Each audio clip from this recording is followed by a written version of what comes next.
So, you want to save the world with clean energy? Make money doing it? Confused about the economic and technical realities of residential and commercial solar, batteries, heat pumps, EVs? Want the real-world scoop on new energy technologies, not manufacturer hype? Then tune in to the Weekly Energy Show, hosted by Barry Cinnamon. Insights from Barry's 40-plus years in the solar and energy industry will help you understand the future ways we'll generate and consume energy. And now, here's Barry.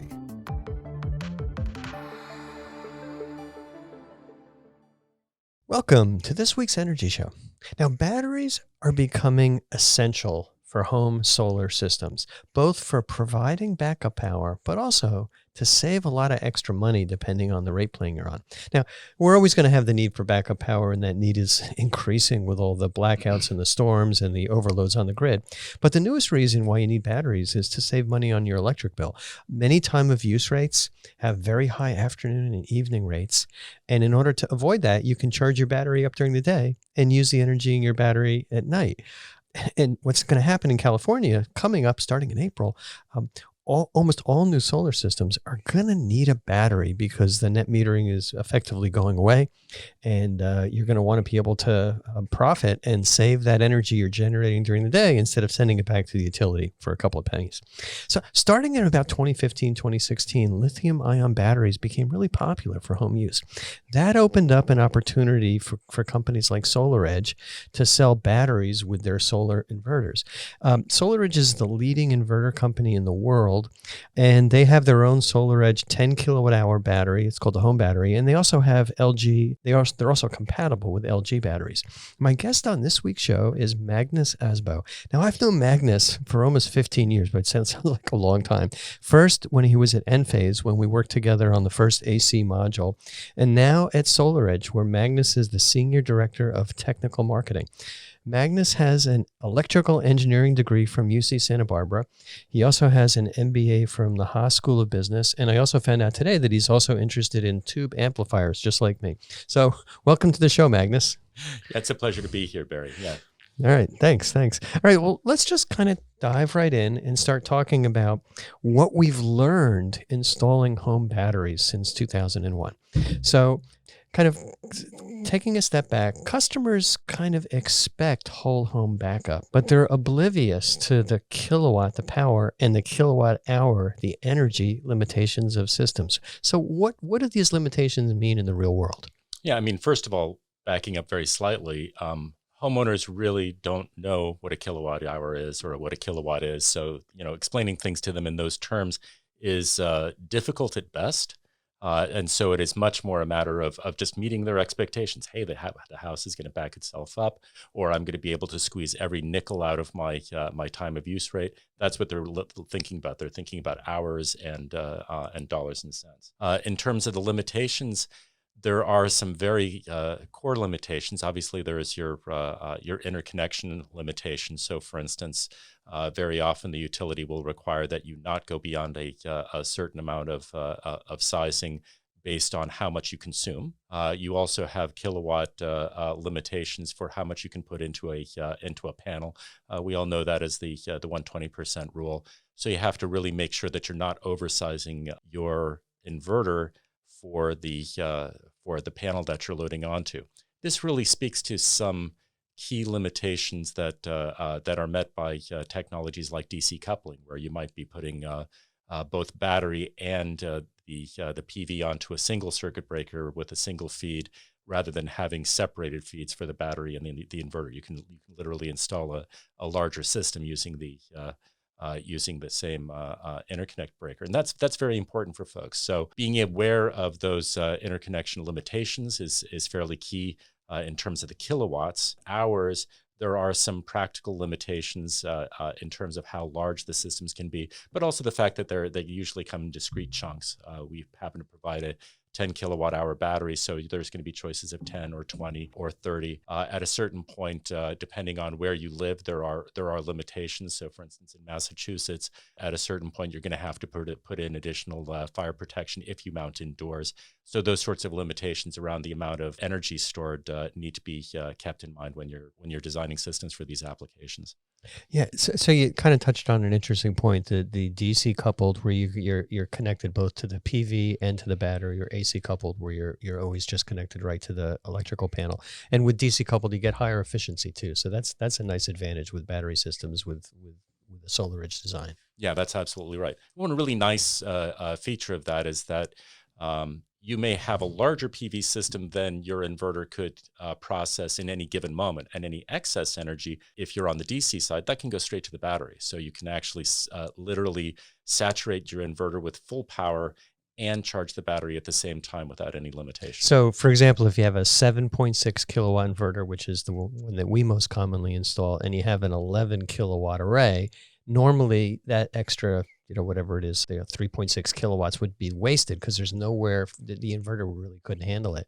But if you have a battery to soak up that extra power, you're really getting the maximum benefit out of everything. You're not losing anything. Yeah, that's absolutely right. Yeah. Okay, that's cool. So what can people do to overcome these kilowatt and kilowatt hour limitations? How do you kind of get around the need to provide whole home backup when one battery or one inverter isn't enough? Well, there are a couple of ways of doing it. We touched on one of them, obviously, which is to make sure that you're optimizing the amount of energy that you'll really be able to get out of the system. But if you're once you've addressed that, a couple of things should be taken into account. One of which is that the loads that you're managing inside of the house, the most important loads are not necessarily going to be the ones that consume the most amount of energies. A very obvious one would be pool pump. You don't need to absolutely run the pool pump every time your house goes off grid. In fact, that's an excellent time to turn off a pool pump. And you can deal with that a couple of different ways. Certainly one way that I think many of us are accustomed to is you simply don't move a high load like that onto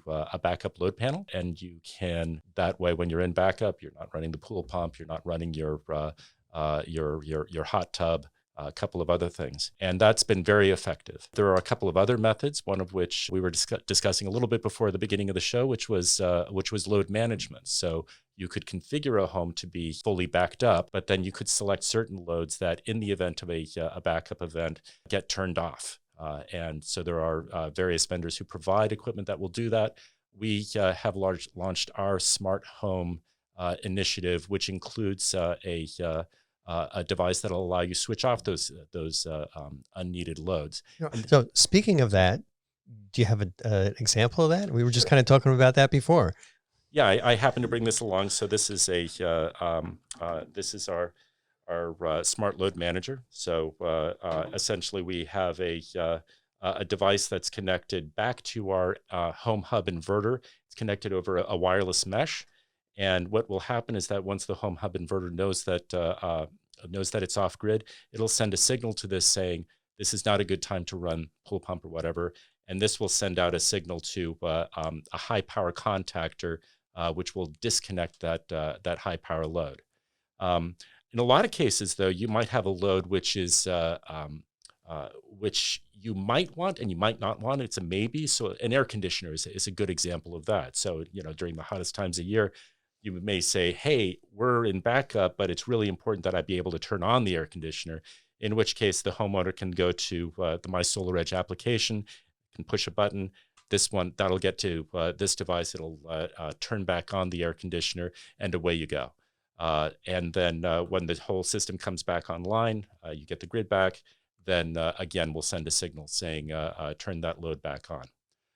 Incidentally, devices like this will be very useful as we move into an NEM 3.0 situation where there are certain times of year where energy is exceptionally valuable. And the homeowner may say, I don't need to run the air conditioner. I don't need to run any of these things during these particular hours when energy is so valuable, and we will set up our scheduling in order to enable that as well. And I remember when I had kids, when they were young, I would have liked to have that control on the TV. So I can turn the television or the internet off so that they can do their homework instead of, although they need the internet for homework these days, but you kind of turn that off and manage things remotely that way. Right. And nowadays we do that with our phones. So as the master or mistress of the house, it'll be on your smartphone, and you can have some control of that. So if you wanted to have control of some of those energy devices that the kids didn't have, then you have that option. Yeah. And as an installer, when we're doing these whole home backup systems, sometimes it's very inconvenient to run the wires back and forth throughout the house. And if we have something like that that controls these loads remotely, we don't need to run a wire to it. It really, really saves a lot. That's right. Yeah. Okay, good.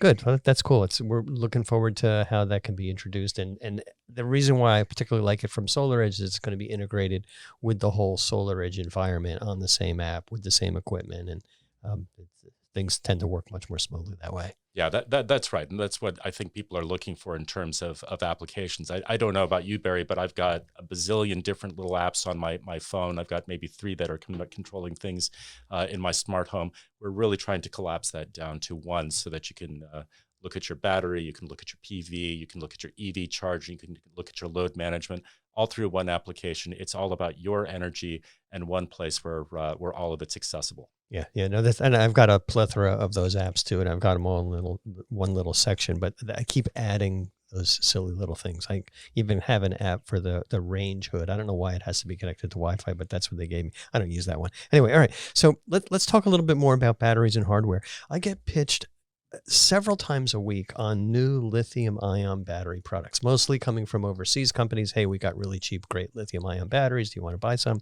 And every single company that ever pitches these says, we've got a great 10-year warranty too. What are the practical limitations of warranties on batteries? Because to me, that's very important to make sure that a battery that you put in, you want that thing to last. It may not last the 25 years of the solar panels, but they should last 10 years. Sure. And I think we're all familiar with the fact that battery chemistry does degrade over time. That's true of your little alkaline cells that you have in your devices at home, and it's true of lithium ion. It's true of cars. What you want, however, is a battery that's composed of cells that is optimized so that it does not degrade excessively over time. And more to the point, that you're going to be able to access the benefits of the warranty regardless of how it's being used. So what you will often find in warranties for batteries is that it'll say that it's good for 10 years. At the end of that 10 years, there should be 70% capacity left over if and only if you have not excessively used the batteries. So that means that there's only a certain number of charge and discharge cycles allowed. In the case of our battery, we are very confident and comfortable with the cells that were used and the chemistry that we've put into them. So we are essentially running a 10-year warranty, but with no limitation on the energy throughput. So there's no energy clock, if you wish. Right. That's going to be really important when we go into Net Metering 3 here in California, or really for batteries anywhere around the country. You want to make sure that you can cycle that battery the way you want for the duration of the warranty. So, that's 3,650 cycles, and that's a lot. And that's one of the reasons why lithium ion batteries are so great. They can deep cycle that way, as opposed to lead acid battery, which, we all know that car batteries, you're lucky to get 5 years out of those. Yeah, absolutely so. Now, the other part of the warranty, there's the terms of the warranty, and companies can print up a really nice warranty. But the warranty is only good as good as the financial backing of the company. So that's an area in which SolarEdge and just very few other companies have the balance sheet and the stability to make sure that they're going to be around in 10 years and able to handle warranty claims. Yeah, that's absolutely so. And there are several good vendors in this business. As you mentioned, Barry, there are several vendors that are coming, and I think we came back from RE Plus back in September, and there were, rows of vendors who are attempting to enter the marketplace. The vast majority of those are not going to be around in a year or two, there is a great deal of acumen that's required to build and maintain and certify a battery in this market. So, for instance, designing for UL 9540A, which I'm sure we'll talk about, is not trivial. So do be certain of the vendor that you're working with, that they're not simply private labeling somebody else's chemistry and calling it good, and that they actually do understand what they're doing. Yeah, well, you mentioned acumen to get through that certification. You also need a ton of money. I mean, I'm guessing that it's going to be in excess of $1 million every time you run through one of those UL 9540A tests. I don't know the exact cost of it, but the amount of effort is intense.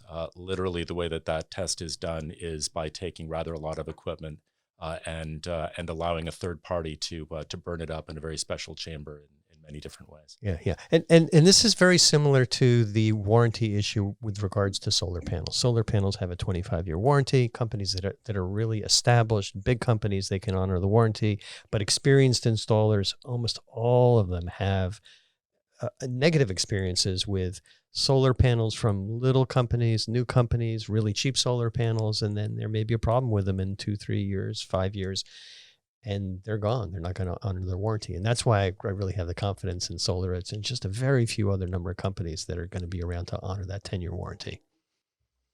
Indeed. All right. So let's talk a little bit about managing battery systems, what homeowners need to do. Regular solar panels on the roof, they don't need a lot of care and feeding, maybe cleaning the panels every once in a while, although here in California, God's been doing a darn good job of cleaning that over the last month. But recently, at least, and they're clean now. But in most locations, especially in areas where it doesn't rain like the West and like the South, you got to clean the panels a little bit. But batteries require a lot more care and feeding. You have to pay attention to the monitoring. They have to understand how the batteries are working. What do you see the monitoring needs are for battery systems? Well, the main thing that you need to be aware of is how it's performing. And as a homeowner, people should understand that that if they go into a backup situation, they would prefer that the system be fully charged. Right, that it would be problematic if at 8 o'clock at night the grid is lost. And you don't have any energy in the battery, so you want to make sure that the homeowner is thinking a little bit about that. There are a couple of ways of thinking about that. So, for instance, here in the West, where we have public safety power shutdown events, the homeowner may be informed that something is coming, and they can then change the setting for the pre-charge of their battery. On the SolarEdge side, we happen to do that for you. So we will get an alert that says that there is either a weather event coming if you're in a place where weather is an issue, or there's a PSPS event here, and with the homeowner's permission, we'll then make sure that the battery is at its maximum state of charge. Beyond that, the homeowner should be aware of how much power their devices are consuming, and to the extent that the battery is able to meet them. So again, thinking specifically about backup, I mentioned that there are a couple of devices that you might want to shed. If the homeowner says, "I don't want to shed those devices, I want to have them available all the time," they should at least know that that's something that they can turn off, and that depending on how they use their energy, they're actually going to get less of that time available to them. Yeah. So the communications for battery systems are just so important. I mean, ordinary solar, you didn't need the internet connection. It would basically work as long as you got that green light on the inverter. But all of the reporting, all of the connections to the SolarEdge app, the features, is it called Stormwatch? WeatherGuard? I forgot. Yeah, WeatherGuard. WeatherGuard. Yeah. So you've got WeatherGuard, and that you can go onto your phone with the SolarEdge app and say, activate WeatherGuard, and then SolarEdge will automatically charge your battery up in advance of an anticipated event. And then really what happened to us over the last month or so, we had a lot of really big storms and a lot of blackouts. And not only can customers rely on SolarEdge to change it, but on the app, they can also adjust the minimum battery state of charge, which would, what I did on my house is I kept the batteries charged up to 100% until the weather cleared. Just in case. And you need good communications to do that. We had 2 customers, and we've got close to 1,000 battery customers, but 2 customers that kind of let their communications lapse. They didn't renew their cellular service, and they didn't know that their battery was not properly operating, and they couldn't control it because they didn't have an internet connection to it. So that's the communications is really, really important with these systems. That's right. So when it comes to installing batteries, I experienced this back in 2001, 2002, that the level of complexity of a battery system is much higher than a simple solar system, which at the time I just had to pull 2 wires down from the roof. But now with a battery system, especially when you're wiring up essential loads, it's kind of complicated. What are the skill differences needed for ordinary solar installation compared to a battery storage installation that's going to require essential loads or whole home backup? I'd sort of break it down into three stages. The first of which, and probably the most important one, is the part where you're actually working with the homeowner and setting expectations properly. I can't tell you the number of times that we've heard of homeowners who were sold one thing and then it turns out that that's not actually a realistic expectation. So that's the first part. So it's kind of all levels need to be trained, but we want to focus here on the electrical side. But the having gone beyond that, the design side of this is more complex. Obviously, the chance of needing a main panel upgrade is higher, so you need to be aware of that. In our case, as I said, because it's DC coupled, it's less likely that you're going to need a main panel upgrade, but you need to be more studiously aware because literally the whole house is going to be powered by the system. It's not just supplementing the grid. It's everything. In terms of the actual installation, being able to put loads onto a backup panel is a substantial amount of electrical work. Oftentimes the electricians who are accustomed to doing PV installation only, they get very used to working around a kind of a limited set of challenges, and they're going to have to open their minds a little bit when it comes to time to put in a backup system, because especially here in California where we have combined meter mains, they're going to be relocating circuit breakers to another panel if they're not doing a complete panel replacement. And they're going to have to be comfortable with the amount of time that takes. And it's generally a substantial portion of a day to do that relocation of those breakers and doing that wiring. And that's kind of irregardless of which vendor you're working with. It's just part of the work that's required in order to put a system into backup. Besides that, there are additional devices that are required. We try to make it as simple as possible. Our primary additional device, besides the inverter and the battery, is what we call the backup interface, which is a kind of a packaging of the transfer switch and some additional controls. So at any rate, there's usually another box that's going to have to be wired above and beyond the inverter and the battery itself. In our case, the nice thing is that since the battery's on the DC wire, it's just some PV wire between the inverter and the battery. But on an AC coupled system, you need to be aware that you've got some AC wiring to do some additional circuit breakers to land. Yeah, it was a challenge for us in 2015, 2016 when we started doing battery installations, because the skill level of our residential solar installers, they weren't really experienced with kind of opening up a main panel, completely redirecting the feeds and really working with that level of wire, or even doing panel upgrades. And we found that we really needed to hire electricians to do this, people that experienced residential electricians that knew how to do panel upgrades and knew how to do wiring and knew how to chase down, shared neutral wires and things like that. That made a big difference. And then the other shouldn't be a surprise, but it was just a reality, is we would hire residential electricians, but sometimes they weren't really super comfortable with doing all the configuration work and the wiring that was needed for that, the Ethernet wiring, the connectors, making sure all the communications were working, really getting everything configured. And that was, even regular electricians are going to need that level of training. And so it's a little tricky. Yeah, no, it's a great point. The person who's doing this work is not just bending conduit and running 8-gauge wire, but they also have to do some IT work. Working with 26-gauge wire oftentimes. I should say that the SolarEdge system, we've tried to remove as much of that as we can. So the connection between, for instance, the inverter and the battery is a wireless mesh. So it should be much more like trying to pair a pair of Bluetooth headphones than it is trying to wire something in your router closet.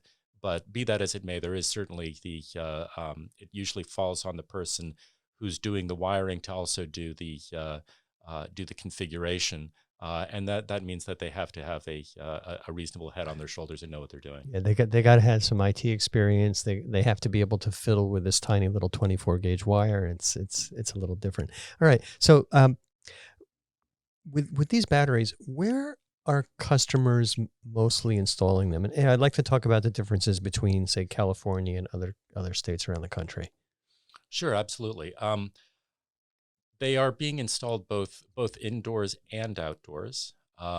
It's a there are certain very specific restrictions about where you can install them and how close to each other and so on, and that varies a little bit state to state. However, the rule of the land is primarily coming to a standard called UL 9540A. Which essentially, we alluded to it a little bit earlier, is looking at what's the behavior of a battery if there is some sort of a thermal event, and under that, if you're installing indoors, how close can you put them together? In our case, we went through that with flying colors, so you can put them 6 inches apart from each other in a great many spaces, but there are restrictions around the amount of free air.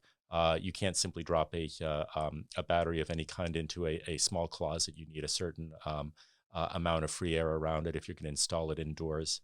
But some people do prefer to have it indoors because it's a cleaner look, for instance, to have it inside of the garage. On the East Coast, battery chemistry is susceptible to temperature. The colder it goes, the slower it moves. So a lot of times in East Coast environments, there is a desire to put it in a kind of a semi-conditioned room, a garage or a basement or something like that. And so being able to do that is useful. Having said that, if it's possible to install out of doors, a lot of installers do prefer that. It's better access. Essentially, you're running the conduit in a space where everybody can access it, and it's a more efficient installation. So there are a variety of trade-offs in terms of that. Places like Arizona, you also have to be very aware of the temperatures. Again, battery chemistry, and this is purely chemistry. It's not a vendor thing so much. Is a bit susceptible to temperature. So you want to make sure that if you are installing in Arizona and you're out of doors, you don't want to put it on the southward facing wall. You want to put it on someplace that has some shade, or move it into a semi-conditioned space if you can. Yeah, the UL 9540A requirements really threw a monkey wrench into our installations. It originally no jurisdiction here in Silicon Valley in California was really enforcing that, and then they basically said we're going to start requiring UL 9540A if you want to put batteries closer together than 3 feet. So normally everything would have to be separated by 3 feet in every dimension. If you wanted to put it close to a window and door, if you wanted to put it in a garage or anything like that. And I really like SolarEdge's leadership, where they went through these tests, they passed them with flying colors. You can actually put the batteries close together. There's only a couple of other battery companies, I can only think of 2, that have passed this test that allow you to put the batteries close together and therefore maximizing the number of batteries that can be installed in a house. Yeah, that's right. And that's harkens back to what we were speaking about earlier, which is be a little careful when you're selecting your battery vendor. Make sure that they can actually meet these standards and any other standards that may come up over time. I mean, we're absolutely committed to the value of the engineering that we put into this, and making sure that we're at the forefront, especially when it comes to safety standards. Yes, and it's also interesting that batteries that you used to be able to install in a house or close by, the jurisdictions, the cities have said, hey, there's these new codes. What you did last year for a battery, you can't do this year for a battery unless they pass these tests. So your installer, everybody looking out there, make sure you pick an installer that knows the actual local rules, because they vary tremendously. Yeah, and every AHJ is sovereign over their territory, in addition to enforcing the codes.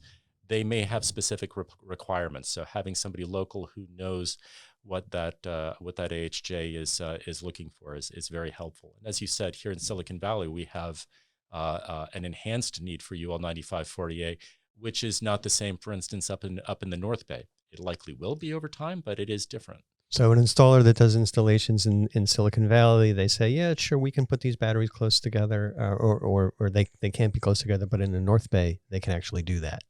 Right now, that's right. Right now, until the jurisdictions kind of catch up. Okay. Um, so, so, le- um, so let's talk a little bit about how we put the batteries indoors. And you're mentioning that on the East Coast, sometimes they go in garages. There's some requirements there. But gee, I just shudder to think how I would have put batteries on the old houses I had in New Jersey in the basement because they're kind of big. Yeah, I mean the good news there is that the battery sizes have shrunk substantially, and they are designed to be mounted in spaces that are more amenable, so they tend to be fairly shallow, and we're always fighting for more space in order to mount these. But the nice thing is that the energy density, especially with the chemistries that we're using, is quite good, and you're not going to generally run into trouble with simply fitting them into a basement or into an access way in a side yard. Yeah, yeah. There's a subtlety there that the traditional terminology of energy density is how many kilowatt hours you get in a certain volume, but we're also experiencing battery density. And when I talk about battery density, is how many complete battery systems can you put in, say, a 4-foot square area? Right. And that's where the spacing between batteries becomes really, really important. And SolarEdge has done a really good job with that, where we can pack a lot of batteries into a small footprint. Right. Yeah, and that's right. So we've got the 6-inch spacing. We've also set it up so that the mounting, you can, if in order to save wall space, for instance, you can mount one battery straight in front of the other. We've got a floor mount system that allows that, so you can actually have 40 kilowatt hours of battery across a 4-foot wide stretch of wall. It simply comes out a little bit further. Yeah. So there's a lot of flexibility there. Yeah. That's the key to batteries right now, as far as installing multiple batteries, is available wall space. Available wall space away from a gas meter, away from windows, away from doors, and even a big house sometimes only has room for 1 or 2 batteries, and if people need more, you really need that extra spacing that passing 9540A with flying colors really helps with. Yeah. That's great. All right. Well, we talk about hardware a lot, and it's easy to talk about the hardware because that's what people see, that's what they're buying, that's what comes in a box. But we all know that software and firmware runs these systems. How important is software with the battery systems compared to ordinary solar? And what is SolarEdge doing with regards to improvements in control software? The control software is critical. There have been, certainly just at the very simplest level, working with time of use means that you need to have awareness of what time of day it is. What are the tariffs? Is this a good time to charge the battery? Is this a good time to discharge the battery? Is this a good time to hold? So I'm working on a poker metaphor here, I can tell, but you got to know when to hold your energy and when to give it back. That control is generally done in terms of a schedule, but it also does require awareness of the load and being able to say something like, this is a time where the best use of my energy is to use it to power the house, but not export it to the grid, because my export rate is different than my import rate. So that you need to be able to monitor that. We have a series of current transformers that allow us to measure how much energy is going in and out of the house, and be able to just sort of net it out.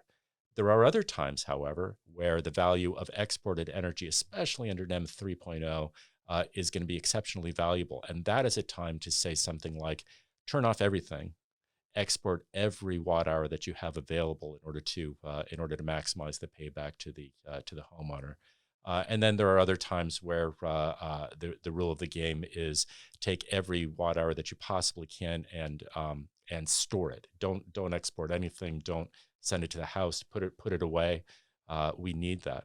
And it's worth saying that one of the real rules that we have for a great many subsidy programs, not least of which is the ITC, is that if you're going to get subsidies for a battery, it has to be charged from the PV system. You can't simply sit there charging it off of the grid when energy is cheap and then exporting it again when energy is expensive, and expect the government to give you a boost. So really, you need to have control systems that manage that energy on multiple dimensions And- in order and- to achieve that. Yeah, and let's talk about, software works on hardware.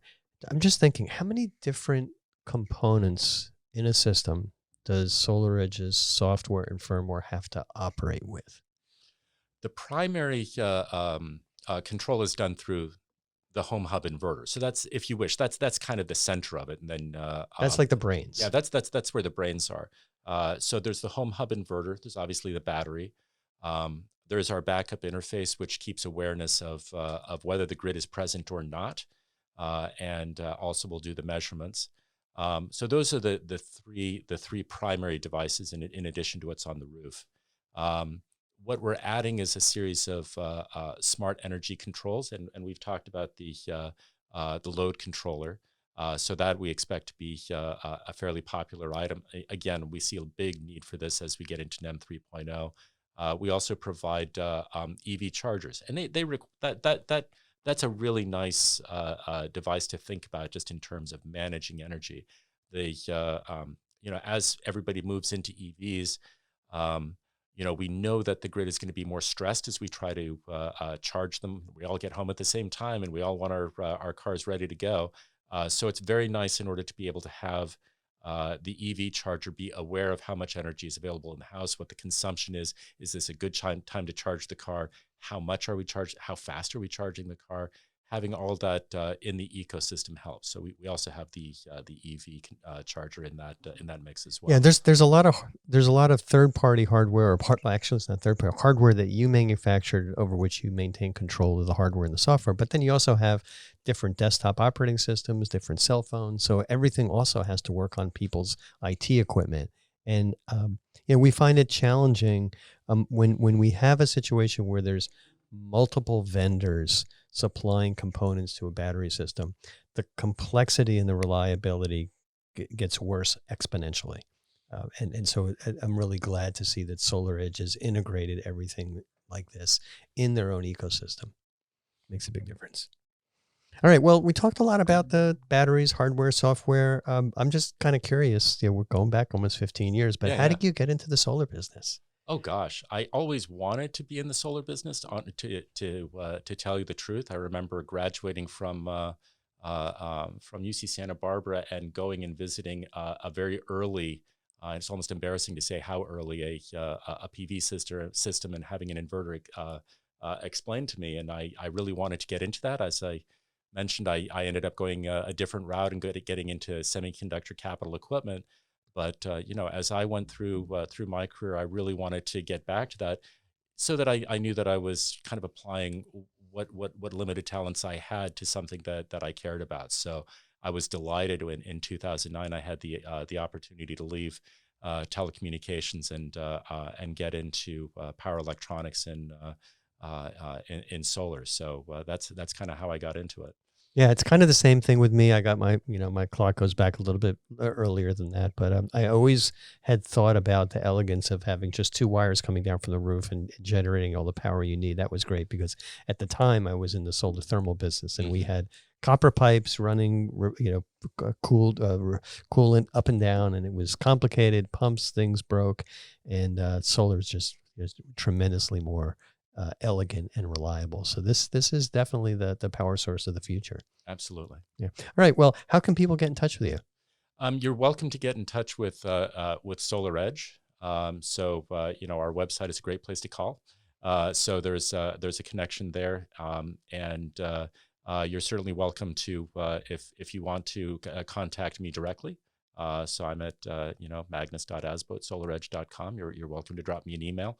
But we have a full team here in Silicon Valley, here in Milpitas, and everybody there is willing to provide support.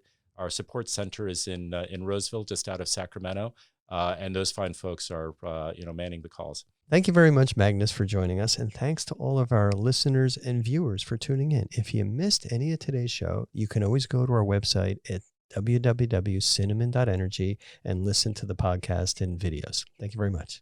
My pleasure. So, you want to save the world with clean energy?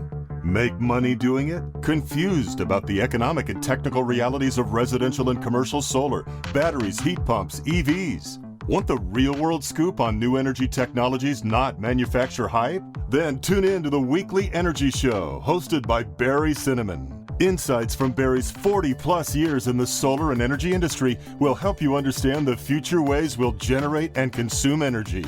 And now, here's Barry.